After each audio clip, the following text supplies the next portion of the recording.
It's week 10 in college football. I'm Peter Loshak. You're watching SBR Videos. We are talking with Brandon Shively from GameDayInsiders.com, a guy who has a long track record of success both in our videos for free and at his website. And the game he's chosen this week to discuss with us, Cincinnati and Houston. Both these teams, Brandon, have been good bets recently. Cincinnati covered 4 out of their last 5, and Houston on the year, we know they haven't really played a tough schedule, although they did get a nice shutout win over Vanderbilt last week. But they are 6-2 against the spread overall on the year, and the line is Houston -8 or 8.5 at home. The total opened at about 70, and I thought that seemed a little bit low to me, and so I'm not surprised that it's since climbed to 72 or 72.5 market wide. Of course, both these teams can put up points in a hurry.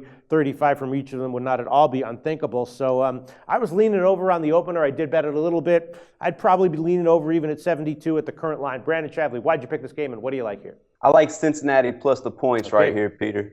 Last 2 seasons, Cincinnati's put up 500 and 595 yards against Houston. This is a high-powered Cincinnati offense, putting up 576 yards a game this year, ranked number 5 in the nation. Cincinnati's outgained 7 of their 8 opponents this season, coming off 2 big dominating performances against Central Florida and UConn. I know they're bottom-tier teams, but bottom line is they outgained Central Florida by 413 yards and outgained UConn by 346 yards. After that loss to BYU, that's the only game they got outgained, by the way. They put Gunnar Kiel back in quarterback. Nice NFL prospect. He's responded 7 touchdowns, 0 interceptions his last 2 games. I also note that road game against BYU, Peter, they're in that game and leading until the 4th quarter. I think the altitude may have got a hold of them or whatever, but they'll be more comfortable playing here at Houston, a place they've played at before. And I'll note one other game for Cincinnati this year who played at Memphis. They went toe-to-toe with Memphis until the 4th quarter. Eventually lost by 7, and that was with their freshman quarterback playing most of the game. If Gunnar Kiel was a starter, I think they would have beat Memphis head up on the road. So you mentioned Houston's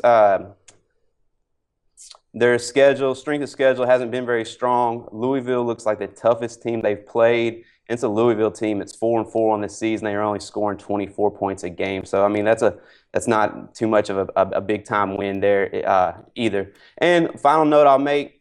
Houston undefeated, 8-0 on the season. Guess who they play next week? Memphis, another current undefeated team. So it's a bit of a look-ahead spot here. Go ahead and grab Cincinnati with the points.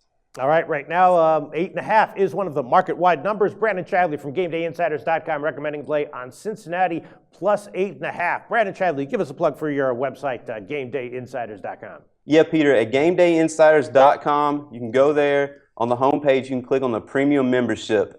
You can usually get a daily pass for $25, but what I'm going to do, give you all of Saturday's college football picks, all of Sunday's NFL, Monday night football's included also, only for $25. Come off a bad week last week in college and NFL. Looking to bounce back big this weekend. Had a winner Monday night in the NFL, had another winner Tuesday night in college football. NBA 9-5 on the season so far. Go to GameDayInsiders.com, click on Premium Membership Pack. Get a daily pass. I'll get you hooked up. We also have some of the nation's leading handicappers there. You can look at the handicappers leaderboard, see who's hot over the last week, last 30 days, things like that, Peter. Okay, that sounds great, Brandon Shively. Thanks so much. Talk to you next week.